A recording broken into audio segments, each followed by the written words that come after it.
Samantala, itinanggi po ng Malacanang na may kaalaman si Pangulong Ferdinand Marcos Jr. sa umano'y 24 billion pesos na leadership fund na sinasabing inilaan para sa mga senador.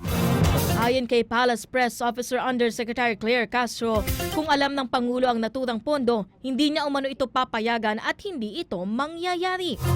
Lumutang isyu matapos ang testimonya ni dating DPWH Secretary Manuel Bonoan sa Sandigan Bayan kung saan sinabi nitong may umano'y 500 million pesos na alokasyon para sa bawat senador, habang umaabot naman sa 1 billion pesos para sa mga senador na may chairmanship sa mga komite.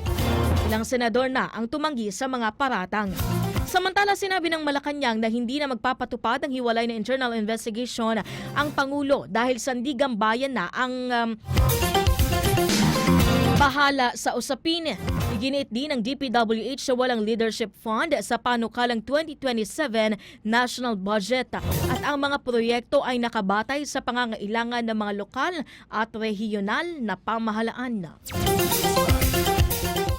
Sa kaugnay pong balita, kinastigo ni Senator Panfilo Lacson ang bilyong-bilyong pisong leadership fund na isiniwalat ni dating Public Works Secretary Manuel Bonoan sa Sandigan Bayan, na di umano'y tinanggap ng mga incumbent senator noong 2024 na hindi bababa sa 500 million pesos bawat isa. Ayon kay Lacson, masahol pa ito sa dating pork barrel funds. Nag-react naman ang ilang senador na pinangalanan ni Bonoan na nagsumiti umano ng listahan ng mga proyekto para sa naturang leadership fund. May report hinggil dyan sa Ace Cruz.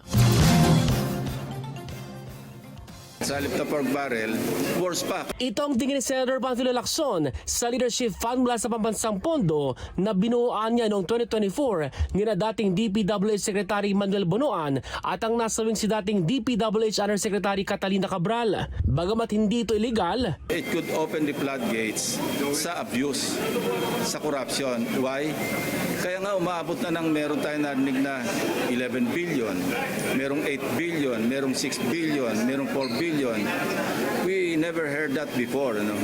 Hindi dapat makidip ng fingers yung mga congressmen, mga senators sa budget preparation because that is within the domain of the executive.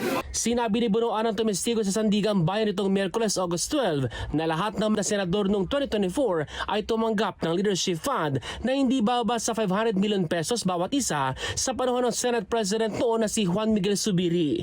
Ayon sa dating kalihim, 24 billion pesos umano ang kabuang halaga ng pondo. Hiniling din anya ni dating DPWH Undersecretary Roberto Bernardo kina Senador Jingo Estrada at dating Senador Bong Revilla na magsumite ng listahan ng kanilang proyekto. Batay pa sa testimonya ni Bonoan sa Anti-Graft Court, nagsumite rin umano ng listahan ng mga proyekto sina Senador Christopher Go at Robin Padilla, habang nagpasalamat pa anya sina Padilla at Senador Amy Marcos sa nila tulong.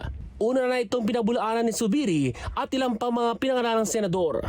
I never requested, held or handled any list of project requests from senators. Lahat ng request ay course to the Senate Committee on Finance na siyang tagapangasiwa ng budget process sa Senado. Wala rin anyang masama sa institutional amendments para pondohan ang mga infrastructure projects lalo kung hiniling o inaprubahan ito ng kaukulang ahensya. Tanong naman ni Go kay Bonoan, anong listahan ba ang tinutukoy niya?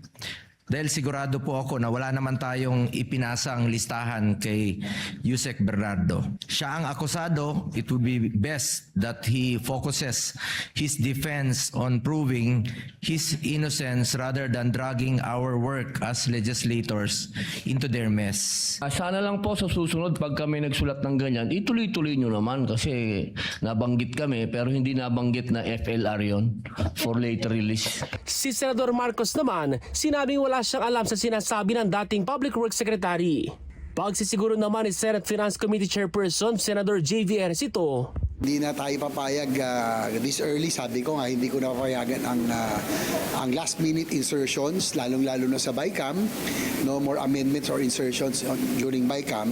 ayon naman kay Lacson, nakatitiyak siyang wala ng leadership fund sa 2026 national budget at dapat ang isang tabi ng tuluyan sa budget process. Ace Cruz, Newslight.